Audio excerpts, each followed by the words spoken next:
Hello students, SB ইনস্টিটিউটের YouTube চ্যানেলে তোমাদের সবাইকে স্বাগত জানাই। আমি সুদেশনা বিশ্বাস, এসবি ইনস্টিটিউটের জিওগ্রাফি টিচার। আজকে আরও একটা গুরুত্বপূর্ণ ক্লাস নিয়ে তোমাদের কাছে চলে এসেছি। আজকের ক্লাসে কিন্তু ভূগোলের বেশ কিছু গুরুত্বপূর্ণ প্রশ্ন নিয়ে আমরা আলোচনা করব এবং শুধু যে প্রশ্নের উত্তর জানবো তাই নয়, প্রত্যেকটা অপশান আমরা ধরে ধরে আলোচনা করব যেখান থেকে প্রশ্ন আসতে পারে। তাহলে আর সময় নষ্ট না করে চলো দেখে নি আজকের প্রথম কি প্রশ্ন আমাদের অপেক্ষা করছে। দেখো, প্রথমেই রয়েছে শিবালিক হিমালয়ের পাদদেশীয় অঞ্চলে ক্ষুদ্র ক্ষুদ্র শিলাখণ্ড সঞ্চিত হয়ে যে সমভূমি গঠিত হয়েছে তাকে বলে। অপশন এ তে আছে খাদার, বি ভাবর, সি ভাঙ্গার, ডি বেট। দেখো, যদি বলতো গাঙ্গেয় সমভূমির নবীন পলিগঠিত অঞ্চলকে কি বলে, তাহলে উত্তর হয়ে যেত খাদার। প্রাচীন পলিগঠিত অঞ্চলকে কি বলে, তাহলে ভাঙ্গার হয়ে যেত। আবার দেখো, পাঞ্জাব সমভূমির পলিগঠিত অঞ্চলকে কি বলে, বেট হয়ে যেত। কিন্তু এখানে বলেছে যে শিবালিক হিমালয়ের পাদদেশে ক্ষুদ্র ক্ষুদ্র শিলাখণ্ড দ্বারা গঠিত অঞ্চলকে কি বলে, তখন কিন্তু সঠিক উত্তর হয়ে যাবে অপশন বি, ভাবর বলা হয়। তাহলে শিবালিক হিমালয়ের পাদদেশে নুড়ি, কাকর বা শিলাখণ্ড দ্বারা পরিপূর্ণ অঞ্চলটাকে বলা হয় ভাবর। তাহলে এটা মনে রাখবে। পরের প্রশ্ন দেখো, বলছে গাঙ্গেয় সমভূমির নবীন পলিমাটিকে কি বলে। এই মাত্রই তোমাদের এই প্রশ্নের উত্তরটা আমি বললাম। অপশন এ ভাবর, বি ভাঙ্গার, সি খাদার, ডি তরাই। গাঙ্গেয় সমভূমির নবীন পলিমাটি যখনই আসবে তখনই সঠিক উত্তর হয়ে যাবে অপশন সি, খাদার। যদি প্রাচীন পলিমাটি আসে তাহলে হবে ভাঙ্গার। গাঙ্গেয় সমভূমির অরণ্যাবৃত স্যাঁতস্যাঁতে অঞ্চলকে কি বলে, তরাই। গাঙ্গেয় সমভূমির ক্ষুদ্র ক্ষুদ্র শিলা দ্বারা গঠিত অঞ্চলকে কি বলে, শিবালিকের হিমালয়ের পাদদেশে, তখন ভাবর। তাহলে এই সবকটা প্রশ্ন কিন্তু অবশ্যই মনে রাখবে। এখানে দেখো একটা ক্রস সেকশনের ছবি রয়েছে। এখানে আমরা দেখতে পাচ্ছি এটা হচ্ছে শিবালিক হিমালয়। এর পাদদেশে ছোট ছোট শিলাখণ্ড দ্বারা গঠিত অঞ্চলকে আমি এই মাত্রই তোমাদের উত্তর বলেছি কি বলা হয়, এটাকে ভাবর বলা হয়।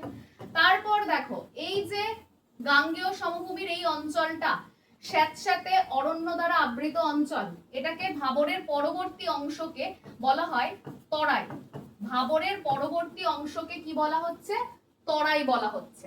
তারপরের অংশটা দেখো, নদী, নদী উপত্যকার দুপাশে নবীন পলিগঠিত অঞ্চল, এই যে 4 নাম্বার পয়েন্টের জায়গাটা, এটাকে কি বলা হচ্ছে, তখন কিন্তু সঠিক উত্তর হয়ে যাবে এটাকে বলা হচ্ছে খাদার।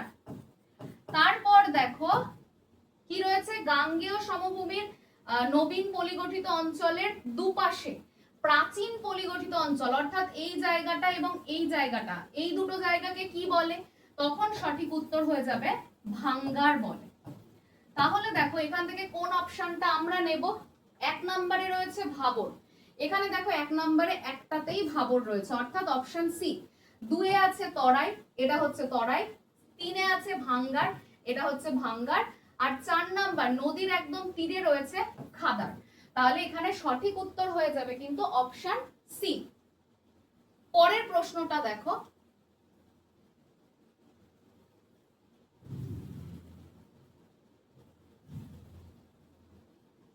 দেখো ক্রম অনুযায়ী হিমালয়ের প্রাচীন থেকে নবীন পর্বত শ্রেণীগুলিকে সাজাতে বলা হয়েছে।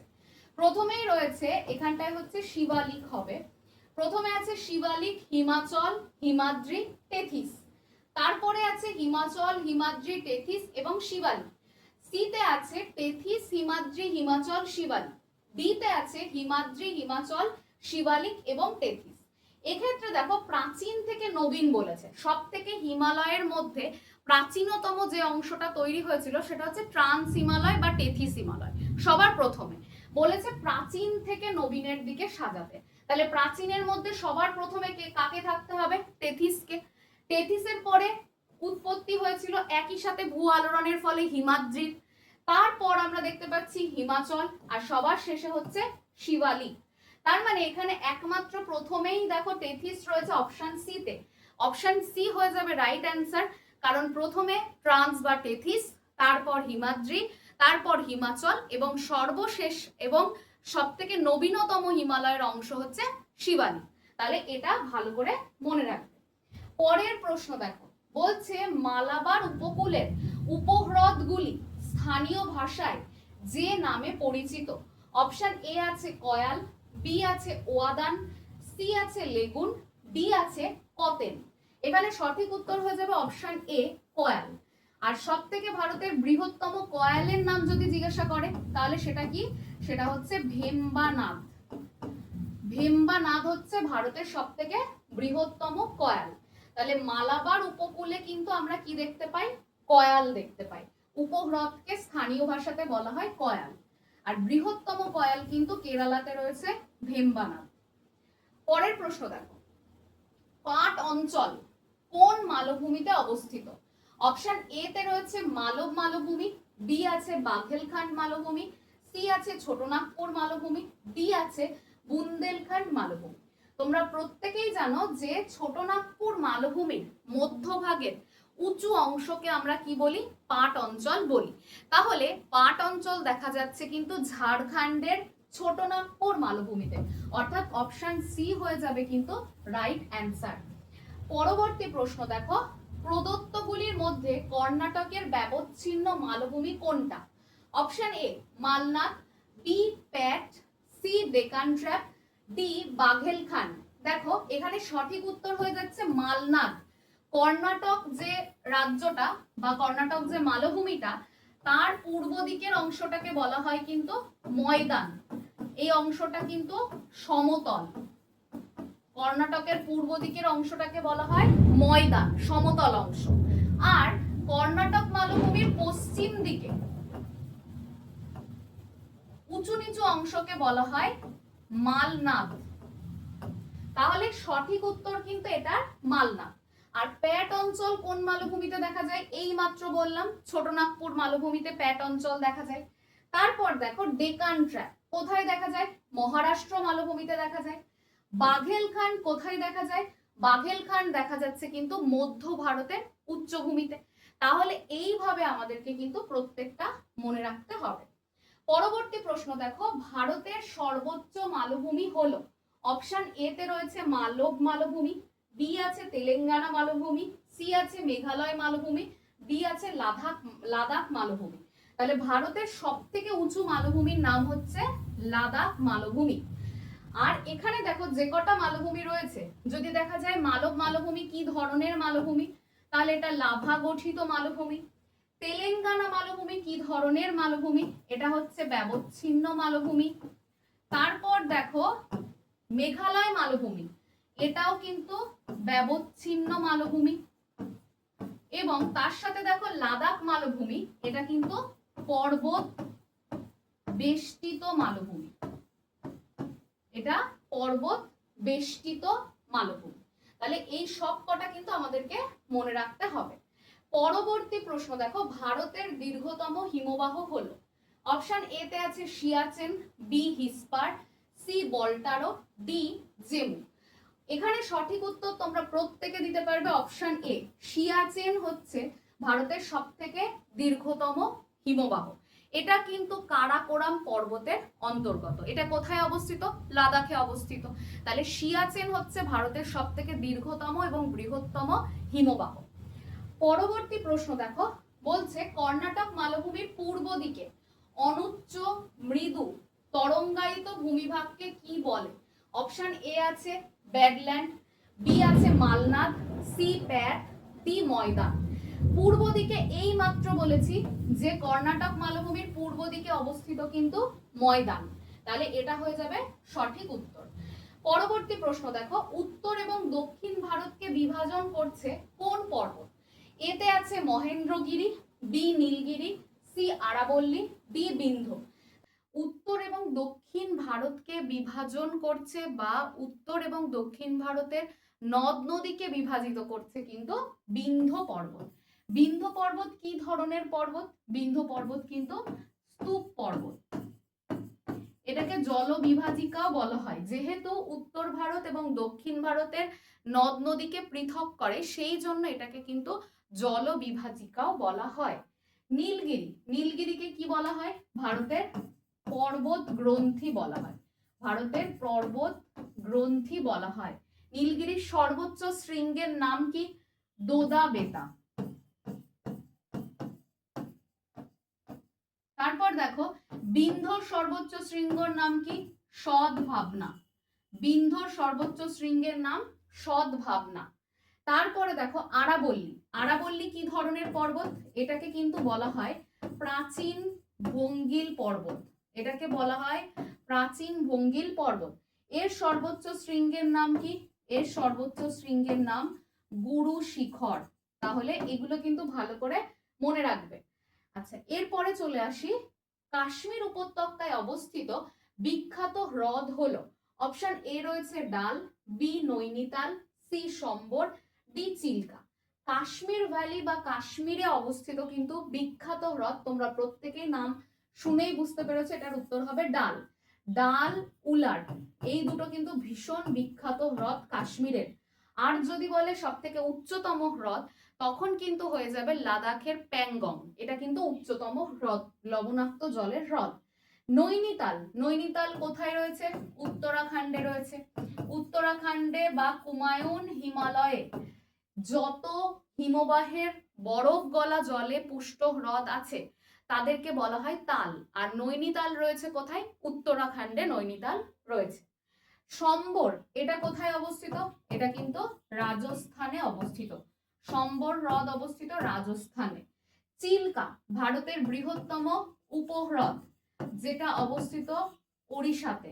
এশিয়ার বৃহত্তম লেগুন বা উপহ্রদ হচ্ছে চিল্কা। তাহলে আমাদেরকে মাথায় রাখতে হবে, এটার সঠিক উত্তর হয়ে গেল ডি। এরপর দেখো ভারতের পশ্চিম উপকূলের সমভূমির সর্বদক্ষিণের অংশটির নাম কি? পশ্চিম উপকূলের সমভূমি বলতে গেলে আমাদের সব থেকে দক্ষিণের অংশে আমরা কোনটা দেখতে পাই?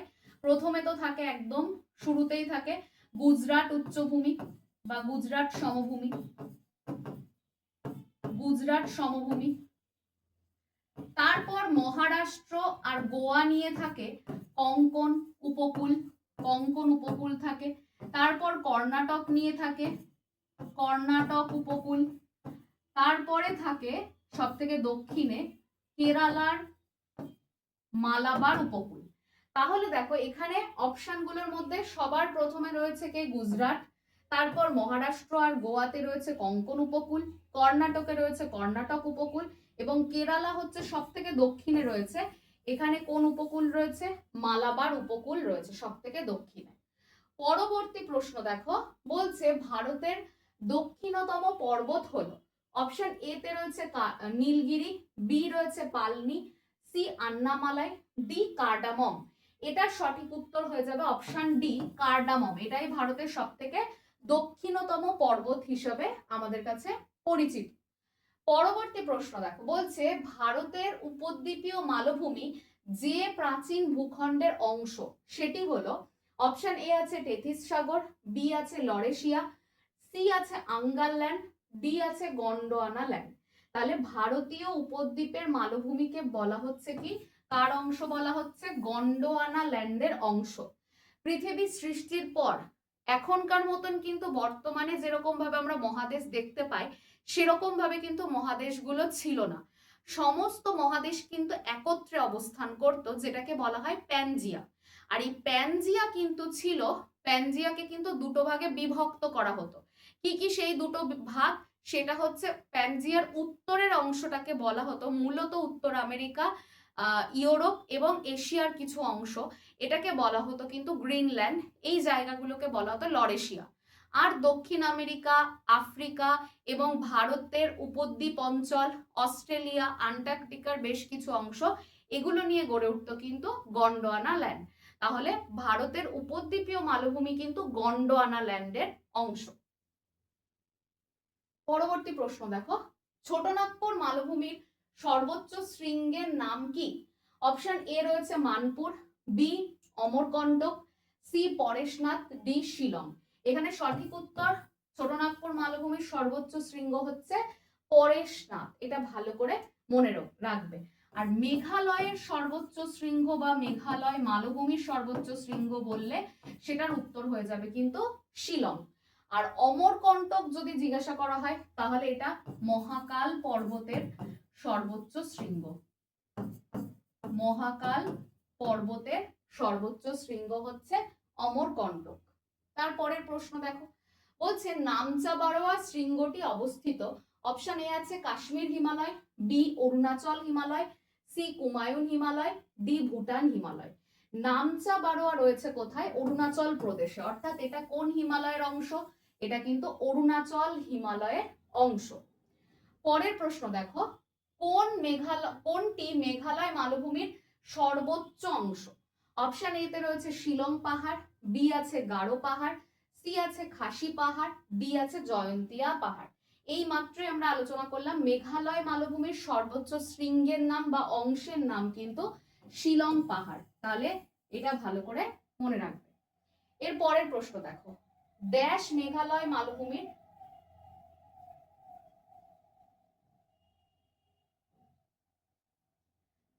আজকের যে জিওগ্রাফির ক্লাসটি ছিল এমসিকিউ এর, সেটা এই পর্যন্তই। আজকে আমরা বেশ কিছু ভারতের ভূপ্রকৃতি থেকে গুরুত্বপূর্ণ প্রশ্ন আলোচনা করলাম।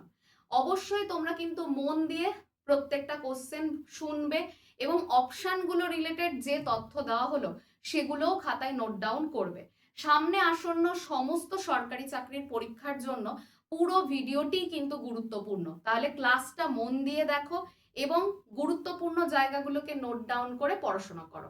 এভাবেই তোমরা এসবি ইনস্টিটিউটের সাথে থাকো। চ্যানেলটাকে সাবস্ক্রাইব করো। যদি ভিডিও ভালো লাগে তাহলে অবশ্যই লাইক এবং শেয়ার করতে একদম ভুলো না। দেখা হচ্ছে পরবর্তী ক্লাসে। ততক্ষণ প্রত্যেকে সুস্থ থাকো, ভালো থাকো। ধন্যবাদ সবাইকে।